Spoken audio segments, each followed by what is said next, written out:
Zim zalazim, abracadabra, poof, ta-da! Yes, all magicians' words have been spoken by this year and yesteryear's magicians. So, why not make a freaking movie out of it? And as you can see behind me, there is, and it's called The Incredible Burt Wonderstone. And yes, there is a lot of hair in this movie. I mean, look at Thor here. Yeah, Thor. I'm not gonna call him by Jim Carrey anymore. That's Thor right there. And Steve Carell, that's the Cowardly Lion from Oz. Yeah, we all saw him, with James Franco. We all saw it. Don't lie, you did. All right. In my mind and my opinion, I don't think I've ever seen a storyline done like this before. I mean, at least in a film. We've probably seen it on TV, maybe once. I really don't know. I mean, right? Has anyone else seen this? Yeah. No one else I've spoken to has ever seen a storyline like this.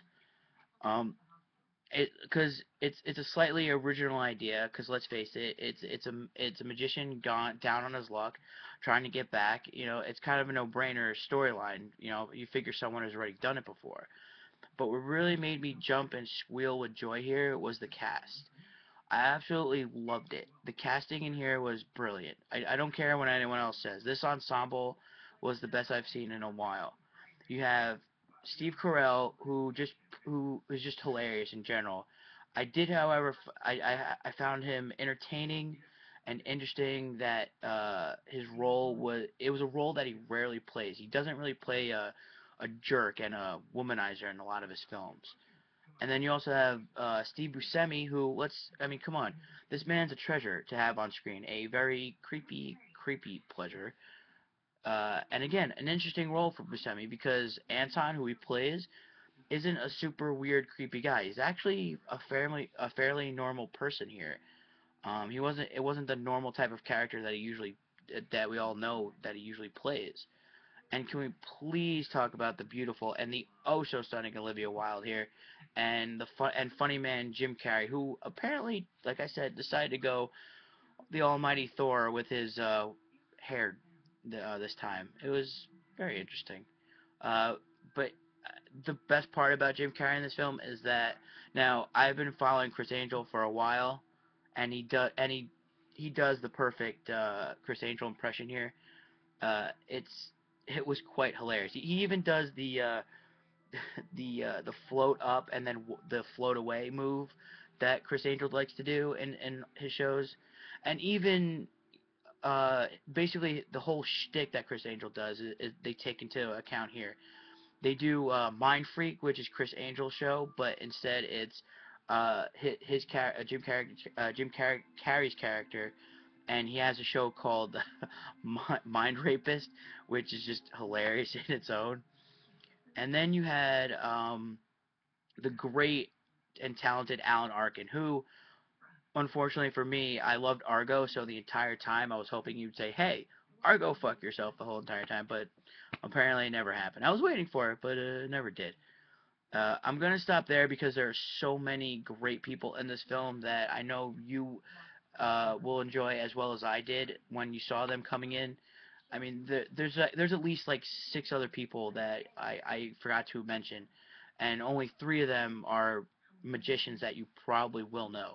And Chris Angel is not in it. I'm just gonna tell you that right now. He's not in it. But three magicians that you will know are. The thing is, obviously, there are flaws in this film. I mean, what film doesn't these days? In my opinion, there are a couple of awkward moments, like you were asking yourself, really, wow, I can't believe that actually happened, or why would they actually do that in this film? They could have gone a completely different way with some of the stuff. Um, one of the biggest flaws here was I didn't feel like their friendship was really shown. I wanted to see them have a strong relationship because that's what the movie's based on. Their friendship, really. It's not just Burt Wonderstone trying to get back to the top. It was Anton and Bert's friendship that made this film a whole. Because that's their show, a magical friendship. I didn't see that in the beginning. We saw how they met. They showed Bert showing Anton his first trick, which was a vanishing handkerchief. the thing is that it doesn't show a lot of their friendship developing over that time period into adulthood. They only show only a couple of scenes. Like it'd be childhood when they met, and then what would happen is they would show him, like let's be partners, and then move on to like their middle school years, and then they're basically their college years, and then their adulthood. That's it. They don't show enough in between to say, okay, that's a pretty strong relationship. Although there was enough to actually actually forget about it and care about it when something happened to them. I didn't. It was just, I really wish there was more to it.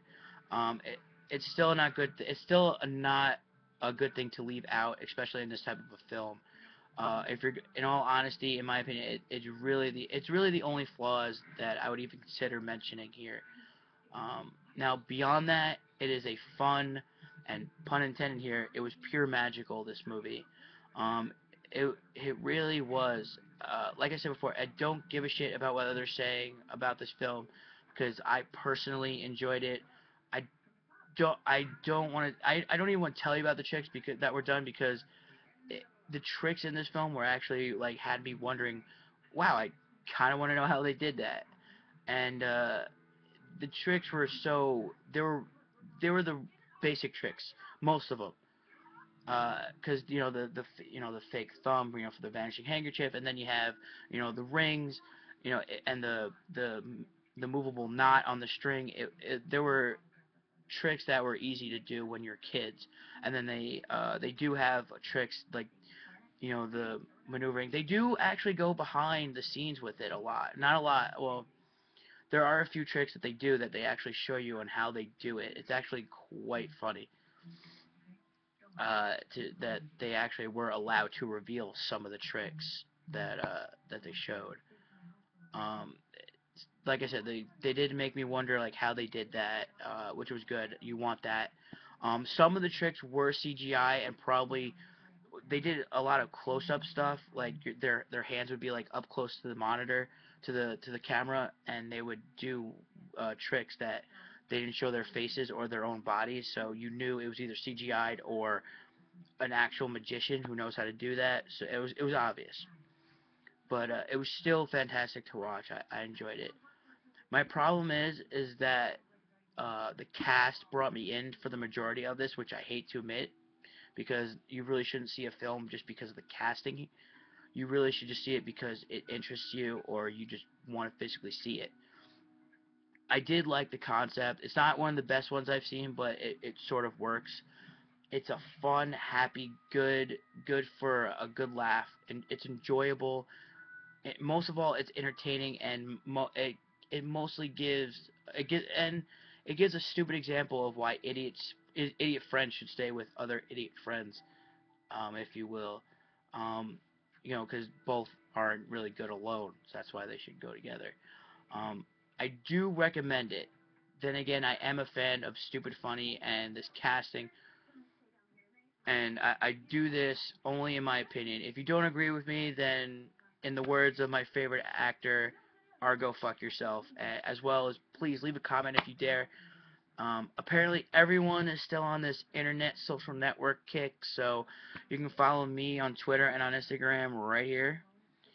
You can also subscribe to my channel right there. If you do like my videos and my reviews, please share them on Facebook and on Twitter. Just make sure you use the hashtag at the Gare Bear Review. Share them with your parents, your friends, your grandparents, even your enemies. It's just fun to watch. I certainly enjoy doing them, and I hope you do too. So if you don't, I don't know. Let's see. What's our next movie to review? Yeah, alright. No, apparently nobody knows, so I guess it's up for grabs, so I guess you'll have to stick around and stay tuned.